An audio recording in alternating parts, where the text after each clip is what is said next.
Last week, President Donald Trump made history by being the first ever sitting president to address the March for Life here in Washington, D.C. He gave his full-throated support to the movement, presenting himself as an unwavering advocate for the unborn. Take a look. All of us here today understand an eternal truth. Every child is a precious and sacred gift from God.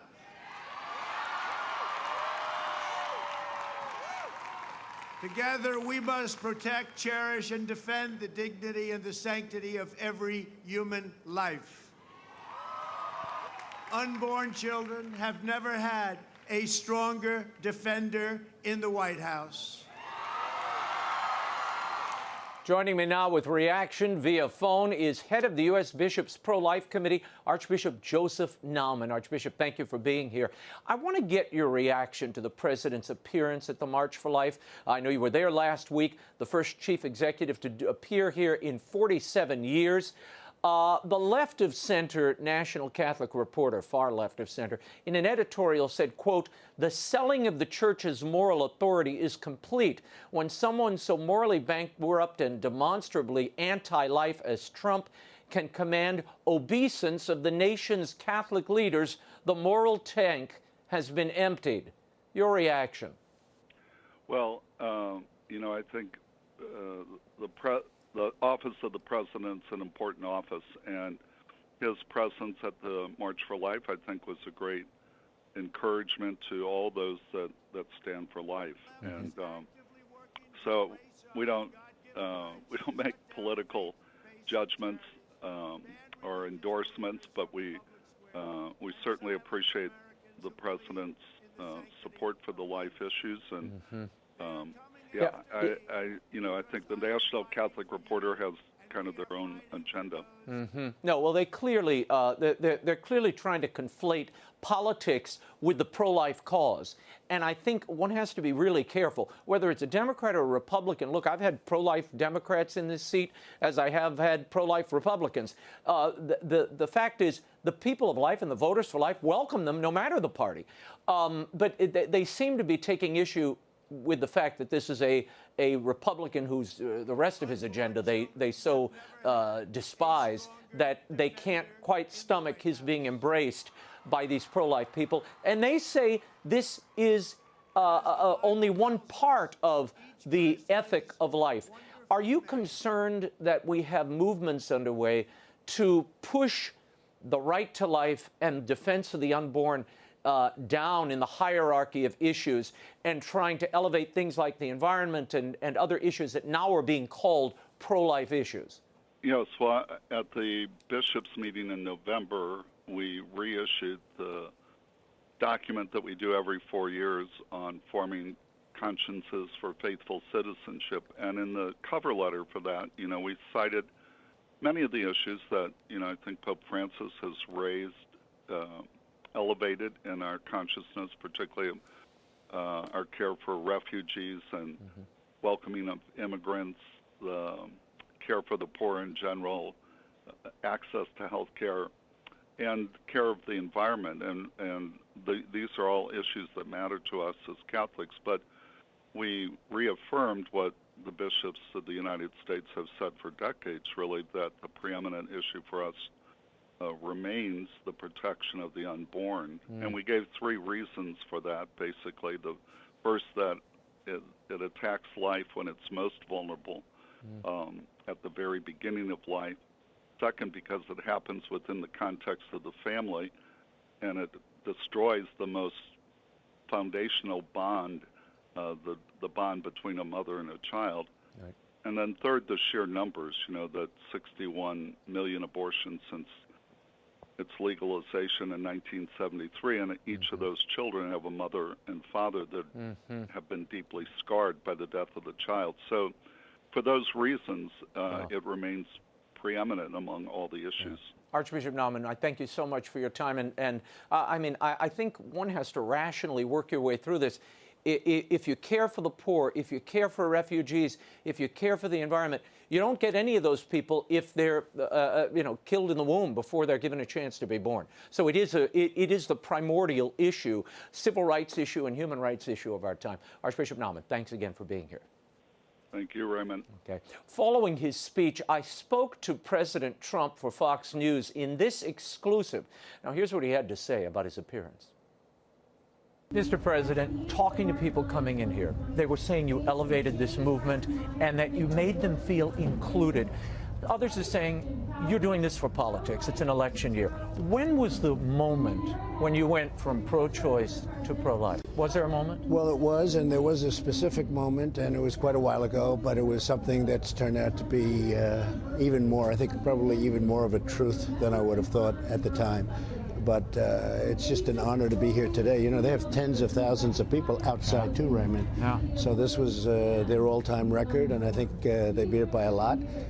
And incredible people. They're just incredible people. I got to ask you this. You came here and marched with this March for Life and this pro-life community for the first time in history. Why did you feel you had to come at this moment in American history? I think it's just timing. It's under siege. You know, religious liberty's under siege. If you look at everything that the folks here stand for, that we're surrounded by, that's under siege. I just thought it would be good. I was here. I was in D.C. The march was going to be successful, but we made it much more successful, and I think it sets a good tone. I know now they're going to march down to the Supreme Court, right, and that'll be a beautiful thing to see. And there won't be riots, and there won't be fighting, and they're just, you know, these are incredible people all over the country. And I just felt it was a great time to do it. You really are. You're bringing a lot of people together, and that's good. Joining me now to discuss the impact of President Trump's historic speech at the March for Life and on the pro-life movement is the president of the annual March for Life, Jeanne Mancini. Jeanne, thanks for being here. Raymond, okay, thanks for having me. I want to start with what are you hearing from people who attended the march and those across the country who saw this? 47 years of president attending is a big deal. It's historic. I've really only heard positive things, and I was waiting to hear, you know, a plethora of different feedback, and people have been so excited. They loved the president's speech. They loved the speech of the other people that were there, too, the speeches. So I've heard really, really positive things, but no doubt having the leader of the free world in person address the marchers was very invigorating. Now, has he changed the game or upped the ante, if you will, for forthcoming presidents, future presidents? Absolutely. I'll tell you, Raymond, that I've been told by White House staffers before who worked very closely with the president in previous administrations that presidents are counseled not to come to the March for Life for different reasons.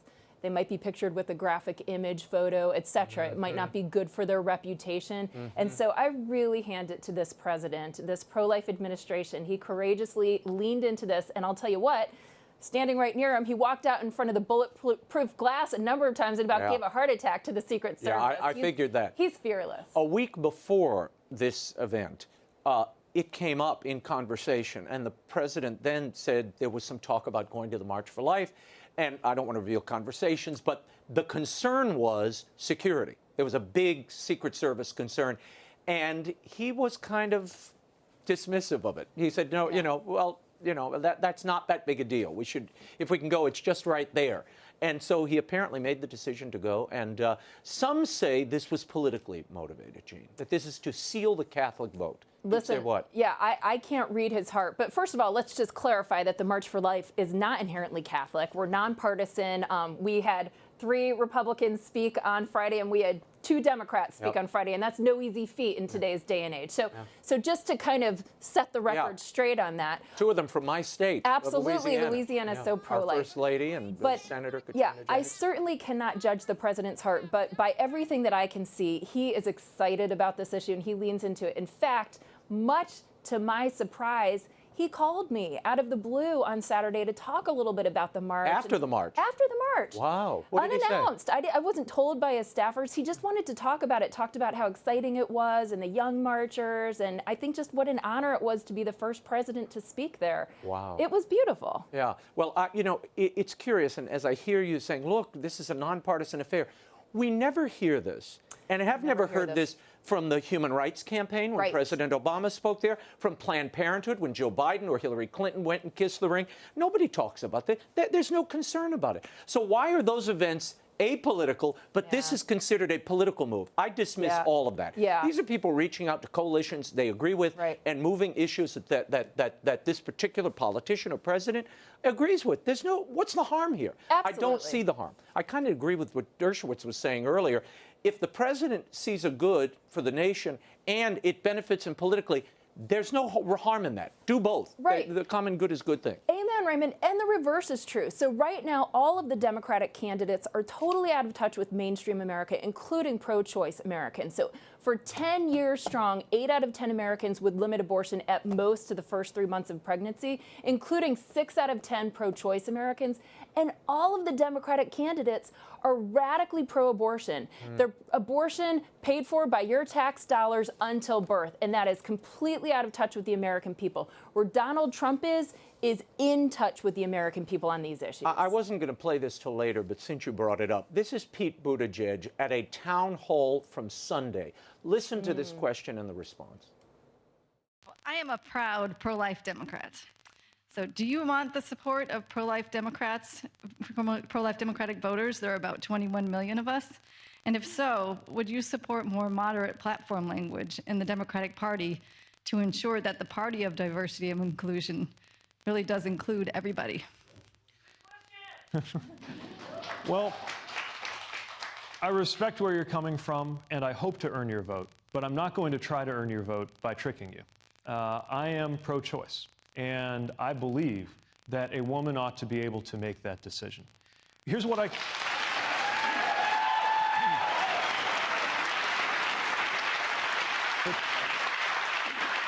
But I know that the difference of opinion that you and I have is one that we have come by honestly.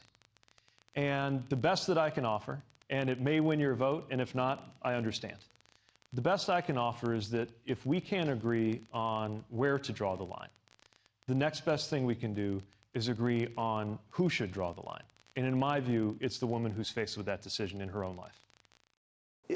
Your reaction to that? Just completely, first of all, condescending and shocking. It just shows how out of touch he is with mainstream America, including mainstream pro-choicers even, who I wouldn't align myself with. But he's, again, condescending and out of touch is how I would describe that. No, it's amazing that, and I always say this to friends of mine, because look, I have friends who consult with Democratic candidates, and I always say, why are you ceding all of these voters to the Republican Party? Go make them fight for it. Go make a play for them. There must be some restrictions on abortion, limitations, some way you can meet them halfway. But for whatever reason, they won't do that. And I don't understand it politically. I totally agree, Raymond. And again, this is the quote-unquote social justice party. Well, social justice begins in the womb. Social justice begins in the womb. I mean, why aren't we protecting the most vulnerable among us? There was a moment in my interview with the president where I asked him, what was the specific moment where you became pro-life? And he kind of gave us a shorthand. I went back to the 2016 interview I did with him for EWTN. Listen to this. He goes into a little more explanation. I want to get into some issues. Okay. You weren't always pro-life, but you now are determinedly and decidedly pro-life. I am pro-life. You said you're going to appoint judges who are pro-life. Right. You're very concerned about the late-term abortions. What was the moment that changed your thinking, your heart on this? Well, there were a number of moments, but one was a couple that I know very, very well. And you had a strong pro-life and you had a strong pro-choice. And they argued over, the mother was pregnant. They argued over the child. One, I won't get into specifics, but one wanted to abort. And the other said, we can't do that. We're not going to do that. Anyway, they had the baby. It's a long time ago. And the baby is such a magnificent person who I know, a magnificent person. And the person that was actually pro-choice is now pro-life because of it. And it had a big effect on me. But I've seen other examples similar to that, but I've seen other examples. So it was a personal change. It was a personal change. And, Ronald Reagan made that personal change, too. Right. Many people have made the personal change. I mean, some make the personal change the other way also. Right. But I made the personal change, and I'm very happy with it. Your thoughts on that? Some people disparage him and say this is just a political calculation, a turn of heart. Doesn't seem that way from that story he told, which I thought was very heartfelt and honest. Absolutely. So I wish you'd share that with the hashtag Why We March. So around the time of the March for Life, we try to get everyone to tell their personal stories, because everyone that's at the March for Life has a story, and this is President Trump's story. Hashtag Why We March. Yeah, well, the stories are so convincing. They're beautiful. I also, a lot of pro-life people, when they saw the interview I did with the president, they said, how can you even talk to him? And it's like, guys, redemption is possible. I thought that's part of baked into the equation here.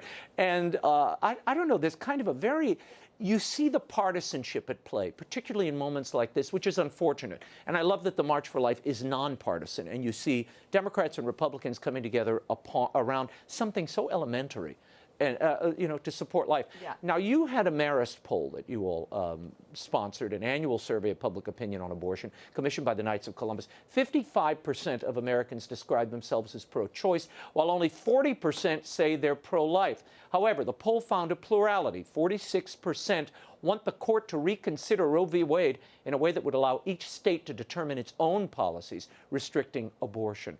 Do you see this as a growth for the pro-life cause? So much in these polls is how the question is phrased, but here are the important things. By and large, the young people are pro-life. And when you look at the government's longitudinal survey, the social survey, the biggest demographic that continues to grow more and more pro-life are young people. So that is absolutely, with us and on these issues. The other thing is, unfortunately, when we ask questions of identifying as pro-life or pro-choice, you'd think that's really simple. It's kind of black and white, but a lot of people are confused. I watched this group once, behind a screen, a focus study, and they said, I'm pro-choice, but then you ask the questions, well, really they were pro-life, or vice versa. So I think that the nomenclature is they've confusing. gotten a little political and confusing, unfortunately. But the truth of the matter is that most Americans would limit abortion a lot more than it's limited now. You have been working at the March for Life since 2012. What changes have you seen? I know you were at the Family Research Council before that. That's right. Good memory. What are the changes that you've seen? Well, we've gotten a lot more engaged in social media, a lot more engaged. So we sort of lead, and especially with, again, people telling their stories, like the president telling his story earlier. And Raymond, you may have heard, but we've started a state march program. Our second annual Virginia March is going to be February 13th. We've also got one this year in Connecticut, Pennsylvania. Pretty soon we'll be in all 50 states. Wow. What do you think Nellie Gray, the founder of the march, would have thought, having a president finally make it to the stage and to the rally itself? Oh, I had a strong sense, more than other marches, of her intercession and her joy. I heard that she wouldn't go to the White House because presidents wouldn't come to the march. I know she did go to the White House once or twice, but after they said no, she said, I won't go unless you come. So right. I think it was largely her intercession. She was a fighter. Yeah, I knew Nellie well. She was in my parish here in D.C. and was a stormtrooper in her own right. Amazing. Jeanne Mancini, thank you for being here. For more information on the March for Life and work of Jeanne, you can go to marchforlife.org.